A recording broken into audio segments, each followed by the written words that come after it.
seres anfibios pedaleando la coyuntura. Los viernes a las 21 horas suena La Pez en Bici por FM La Tribu. La Pez en bicicleta. Llevamos sobre ruedas una vida bajo el agua. El libro de Bell Hooks, del que sacamos la cita en la editorial de hoy, que está libre, de la editorial Traficante de Sueños, y ahí pueden encontrar todo el material liberado.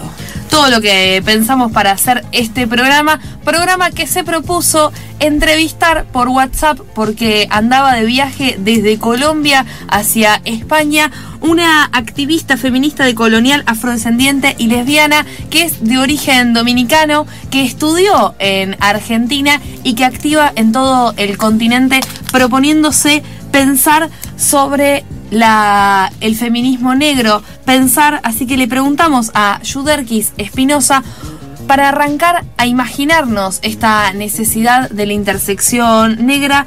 ¿Cuál es la genealogía que tiene el feminismo negro dentro de América Latina? ¿Por qué surge y cómo? El feminismo negro en América Latina tiene sus primeras apariciones, sus primeras representantes y voces durante de los años 80 y principios de la década del 90.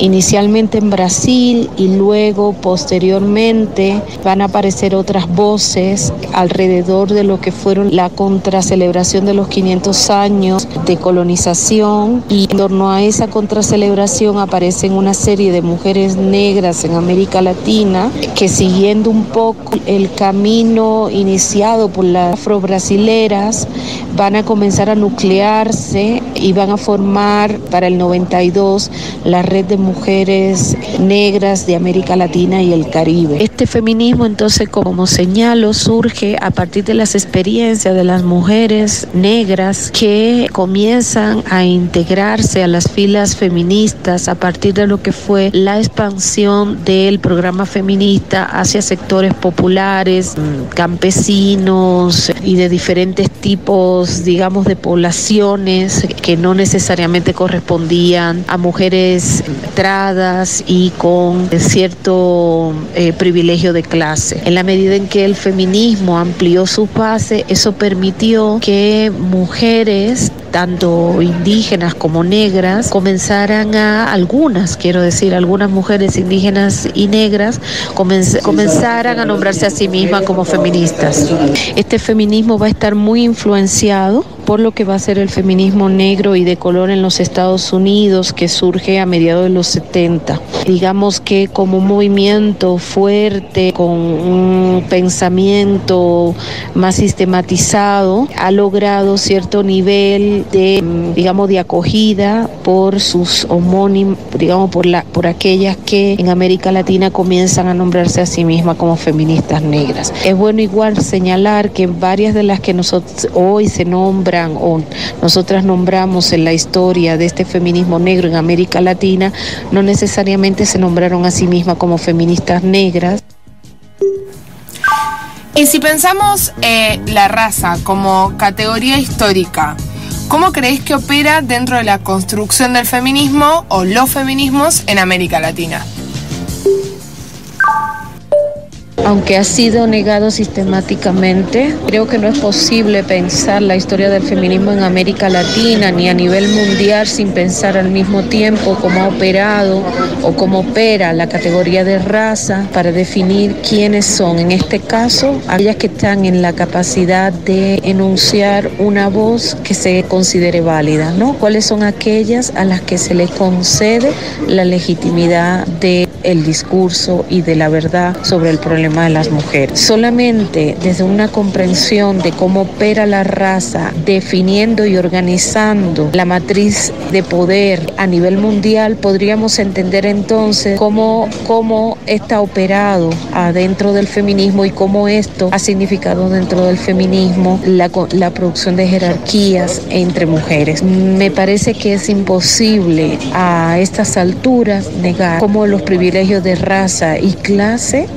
son de importancia mayúscula para comprender no solo la interpretación del problema de las mujeres, sino el programa político a desarrollar. Una prueba de ello es ver cómo ha sido la producción de feminismo en América Latina, quiénes han sido las feministas en América Latina. Y cuando ya el feminismo se ha popularizado y se ha ampliado a muchos espacios de la sociedad, quiénes siguen siendo las voces más representativas de ese feminismo, quiénes son las voces que tienen ese poder enunciativo, ese privilegio enunciativo de hablar por todas las mujeres. Solamente con eso ya podríamos darnos cuenta de cómo la categoría raza también está organizando la representación y la interpretación sobre el problema de las mujeres.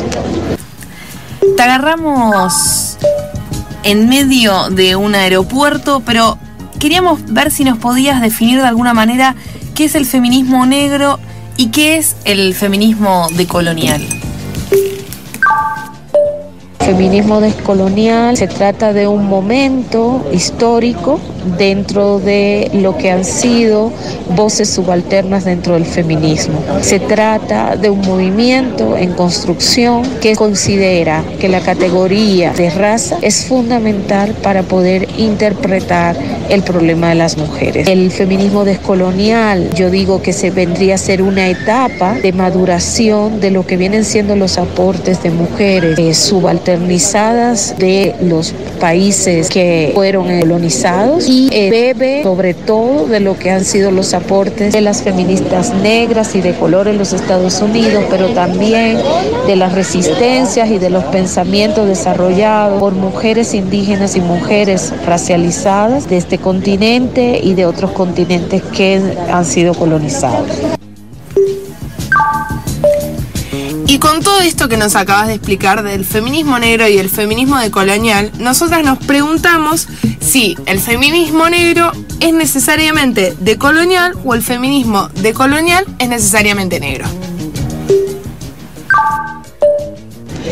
Si el feminismo negro vino a señalar los problemas de la teorización feminista clásica centrada en género y vino a denunciar el problema de la violencia epistémica y de la representación de las mujeres, de todas las mujeres por parte de un grupo minúsculo de las mujeres, el feminismo descolonial vendría a radicalizar varias de las apuestas y de los aportes de ese feminismo negro y de color, también tomando apuestas y aportes que vienen por fuera del feminismo.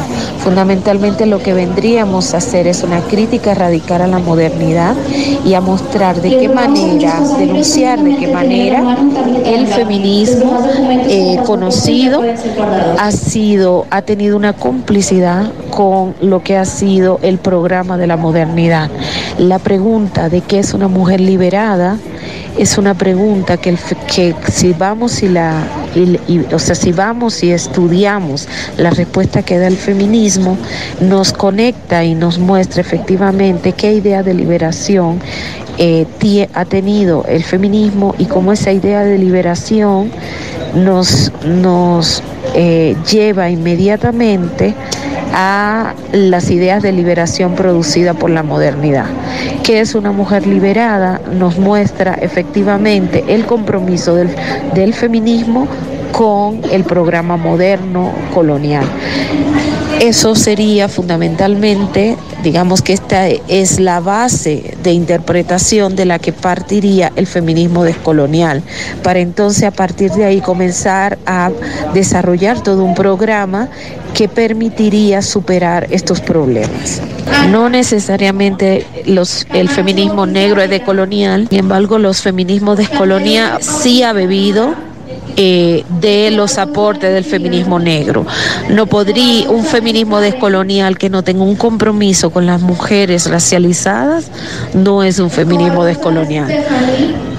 Digamos que el sujeto político del feminismo descolonial es justamente aquellas que han estado en posición de menor jerarquía dentro del sistema mundo moderno capitalista. ¿Y qué críticas sentís que alejan a estos dos tipos de feminismo del feminismo más clásico, blanco, burgués, universalista?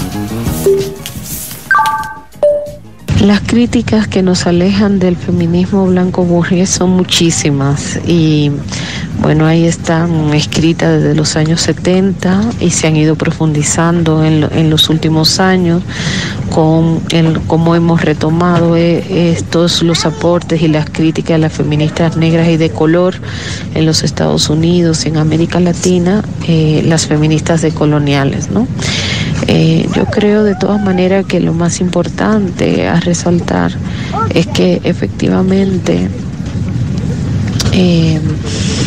estas críticas son por lo menos en dos sentidos. Por una parte, son en el sentido de la interpretación teórica producida por el propio feminismo y que parte justamente de las experiencias de las mujeres blancas y en mayor condición de privilegio, y por el otro lado son críticas en torno al propio programa feminista donde se refleja justamente los intereses de aquellas mujeres que son las que están definiendo el programa, ¿no? Podríamos prácticamente decir que todo lo que viene haciendo el feminismo a nivel universal en estos momentos, una agenda que se ha universalizado, centrada en el aborto, centrada en la violencia hacia las mujeres, centrado en el tema, déjame ver qué otro, el tema de la sexualidad, de la liberación sexual y de género. Prácticamente a todo ese programa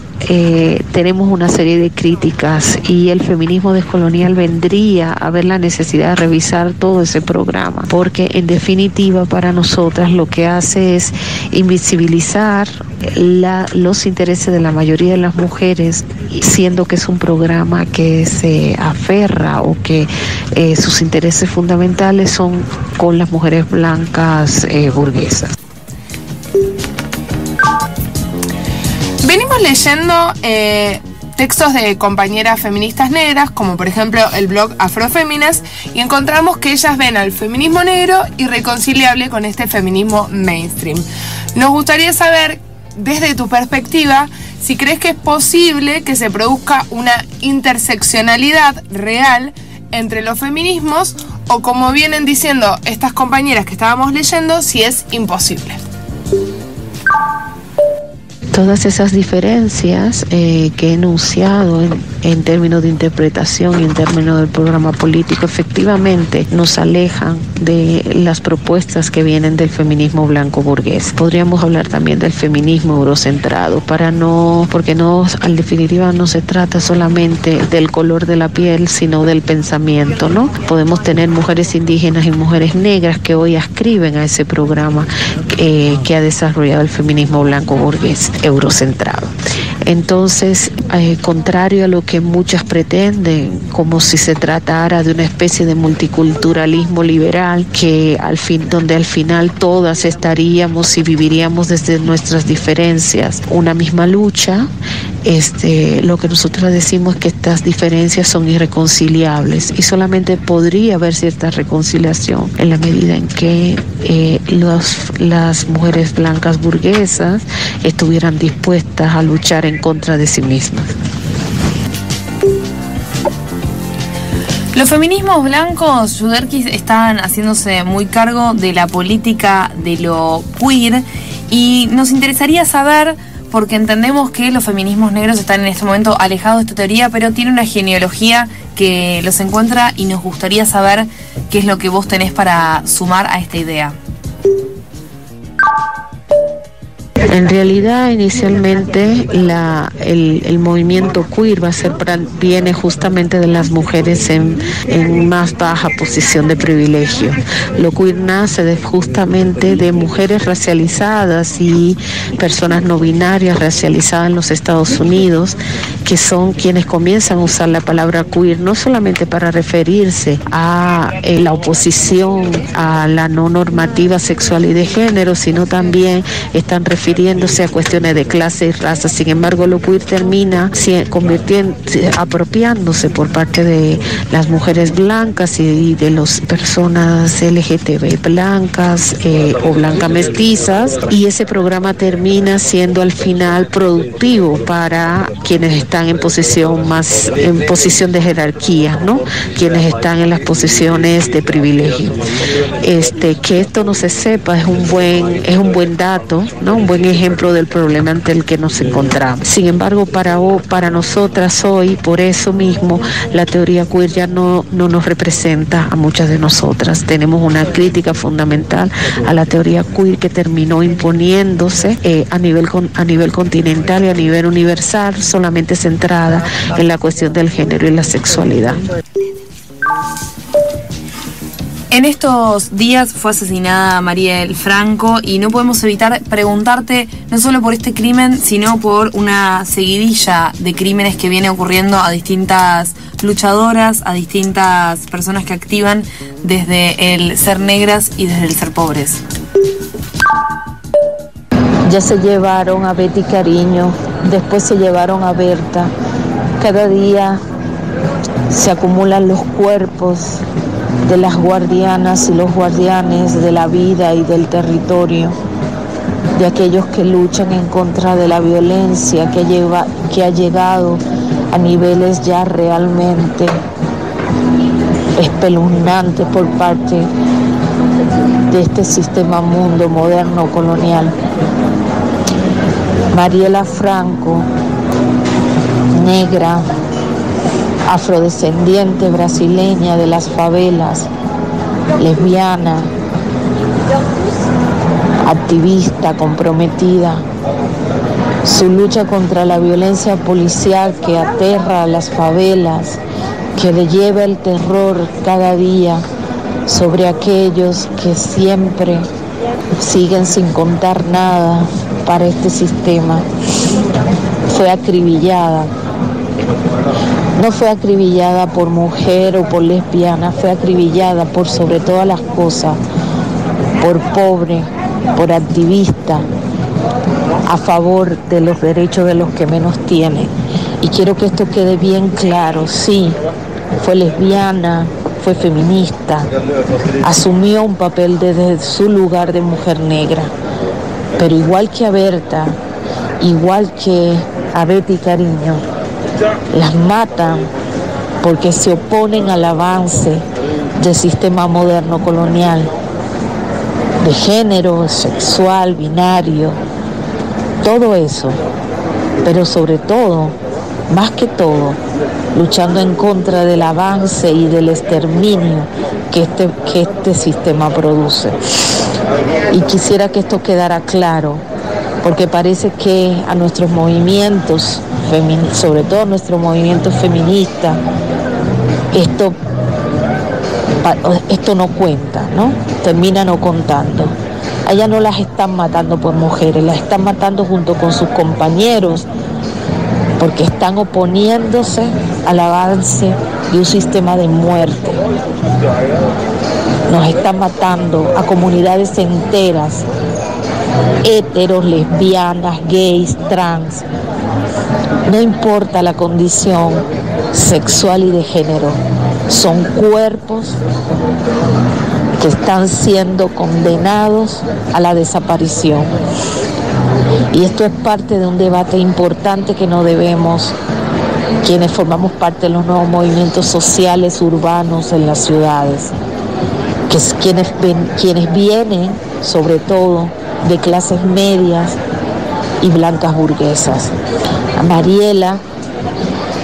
Marielle, como sería su nombre en realidad, la mataron por ser una voz que desde la favela se alzaba en contra de la violencia racista por parte de la policía. Yo creo que esto es importante decirlo y relevarlo.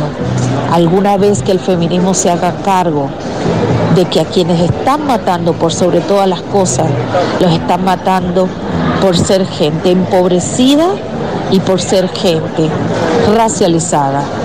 Y yo quisiera que esto quedara bien claro, que parece que el dolor de lesbianas, de gays, de travestis, de mujeres, es igual para todo el mundo. Y no es igual. Son a determinados cuerpos lo que se le está ejerciendo este tipo de violencia. Que viva Berta, que viva Betty Cariño, que viva Marielle Franco, que viven todos y todas aquellas que están perdiendo su vida para parar esta cultura de exterminio. Como feministas, hagámonos cargo de que necesitamos interseccionalidades reales, por más difícil que parezca esta palabra. Muchas gracias, Yuderkis, que tengas muy buen viaje. Bueno, muchas gracias. Hay mucho para debatir, pero lamentablemente pues estoy con el tiempo justo. Saludos. El jueves, Janja Raujo, una mestre de capoeira angolesa que reside en Bahía, en Brasil, habló en la ronda de Madres de Plaza de Mayo y dijo este audio que van a escuchar y luego diremos la traducción. Boa tarde a todas e todos. Eu sou Janja Araújo, sou brasileira, venho da Bahia. Como é do conhecimento de vocês, hoje o nosso país e a América Latina e o mundo e todas as pessoas que estão comprometidas com a recuperação democrática das nossas sociedades amanhecem em luto pela perda da companheira Marielle, brutalmente assassinada pelo Estado militarizado brasileiro, que se fortalece dentro de um governo ilegítimo, né, golpista, e que criminaliza as populações pobres, criminaliza as populações indígenas, criminaliza as populações quilombolas. E é muito difícil para mim estar aqui agora falando com vocês, porque assim como o meu, o coração de muitos brasileiros sangra nesse momento. Eu quero apenas dizer que esse é um espaço também de luta, um espaço de fortalecimento. Com vocês a gente aprende que desistir não faz parte do vocabulário de ninguém que se mantém de pé em nossas sociedades com espírito de luta. Seguimos dentro desse processo de solidariedade porque nós acreditamos, sobretudo, na força e na capacidade do povo de transformar essa realidade, por mais dura que ela nos seja. Eu agradeço pela escuta de vocês. Tenha uma boa tarde. Presente! Presente! Y siempre! Y siempre! Janja Raujo, ayer en Plaza de Mayo. Buenas tardes a todas y todos. Yo soy Janja Raujo, soy brasileña de la Bahía. Como ustedes ya saben, hoy nuestro país, América Latina y todas las personas comprometidas con la recuperación democrática de nuestra sociedad, amanecimos en luto por lo que sucedió ayer. Nuestra compañera Marielle fue brutalmente asesinada por el Estado militarizado brasilero, que se fortalece dentro de un gobierno ilegítimo, copista, que criminaliza a las poblaciones pobres, a las poblaciones indígenas, criminaliza a las poblaciones quilombolas. Es muy difícil para mí estar aquí ahora, hablando con ustedes, porque así como mi corazón es muy brasilero, en este momento yo quiero decir que este es un espacio de lucha, un espacio de fortalecimiento. Con ustedes, nosotros, aprendimos que desistir no es parte del vocabulario de nadie, que hay que mantenerse de pie en nuestras sociedades, con espíritu de lucha. Seguimos dentro de este proceso de solidaridad, porque nosotros creemos sobre todo en la fuerza y la capacidad del pueblo de transformar la realidad, por más dura que sea. Agradezco la escucha de ustedes. Marielle Franco, presente, ahora y siempre. Seguiremos en la lucha por Marielle, por Berta, por Diana y seguiremos construyendo la comunicación comunitaria y feminista. Chau, nos encontramos el viernes que viene. La PES en bicicleta.